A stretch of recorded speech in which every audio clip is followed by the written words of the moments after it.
kan mbok kirim ning ndi? Madura. Omahe ki furnitur sing mebel apik-apik murah kene ndi to, Mas?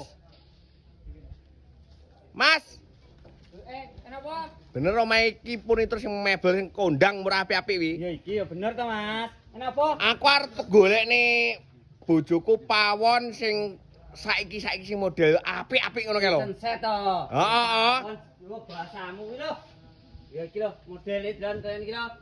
Nek melating wis. Lah iki apa ki kok warung barang mbok dol ki?